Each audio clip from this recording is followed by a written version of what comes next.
Hello, I'm Luke, and welcome to another episode of the Vision to Victory podcast, where we discuss becoming the authentic you so you can live with purpose, passion, and joy.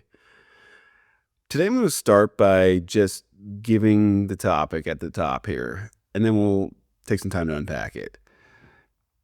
I want to talk about obedience, opposition, and the choice.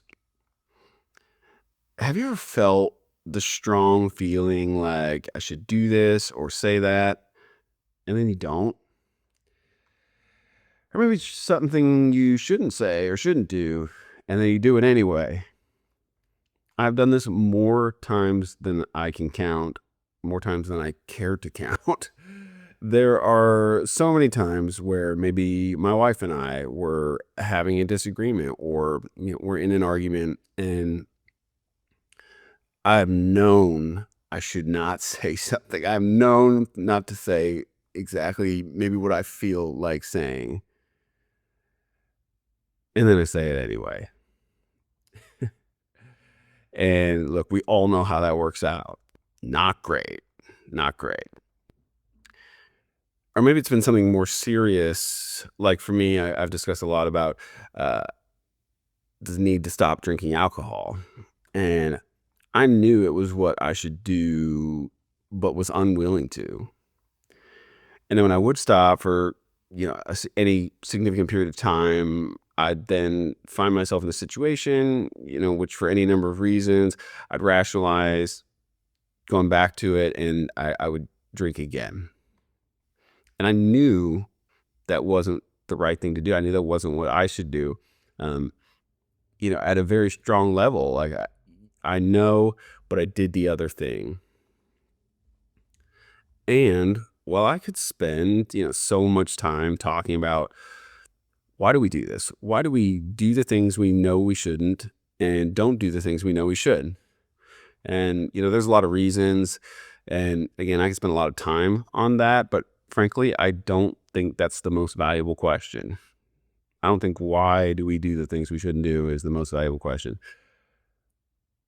I think the more important question is, what do you want your life to be about? And the follow-up question is, what are you willing to do about it? I've talked about something similar before, but for me, the answers to these questions have changed many times.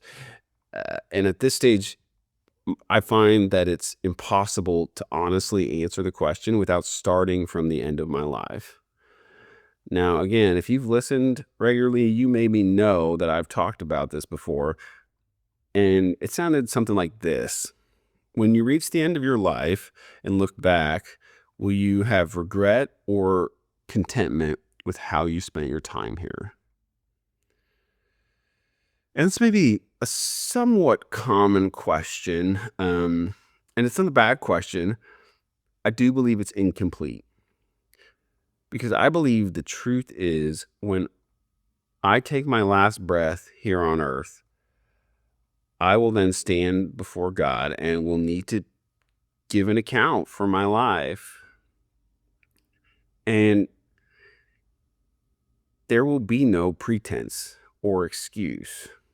Like, we can rationalize or convince ourselves of just about anything. But if you believe, or even have maybe considered, so kind of regardless of whether you believe this or not, but maybe it's in the back of your mind, or maybe you're unsure, but if you do believe or even consider, or maybe it's just true and you don't know it, that God will ultimately be the authority on your life, then the real question won't be, will you look back and be pleased with it, but will He look at your life and be pleased with it? So let me go back for a minute to where I started with doing things you should or shouldn't, doing things. And what about the opposite? What about the opposite?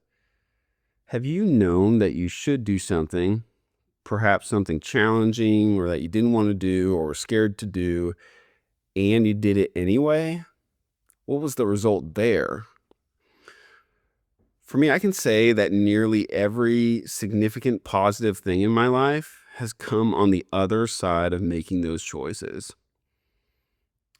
A few weeks back, when I talked about the giving principle and how I was prompted to start giving financially, even when I was broke, or when I was prompted to start a company, but didn't know anything about running a business, or when I was going to propose to my wife, but it felt dangerous because we'd both been through difficult divorces, or like I talked about earlier, when it seemed impossible to make the decision to stop drinking. All of the good in my life has come on the other side of these types of choices, knowing what I should do and choosing to do it no matter the cost. So now, returning to the question of the end of life here on earth, will God be pleased when he looks at mine? And maybe perhaps more relevant is, what would he be pleased with now?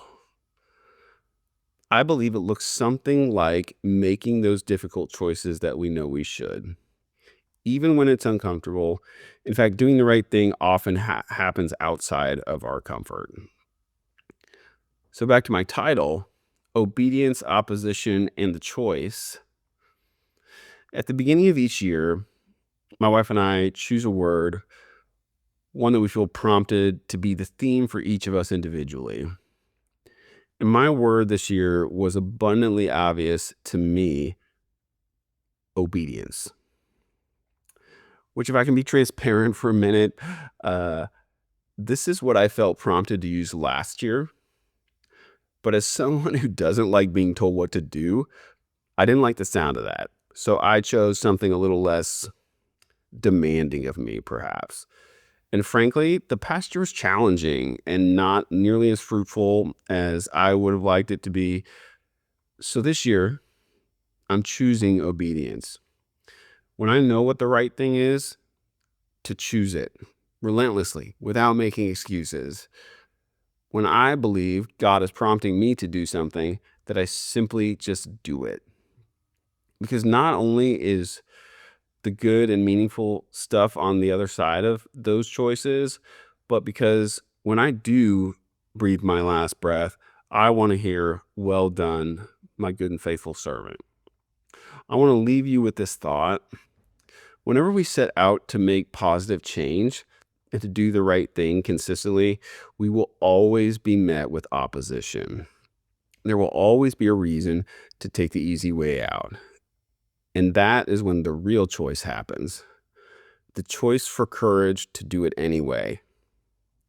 Obedience, opposition, and the choice. I really hope that you'll join me this year in making the choice, the courageous choice, the right choice, the obedient choice.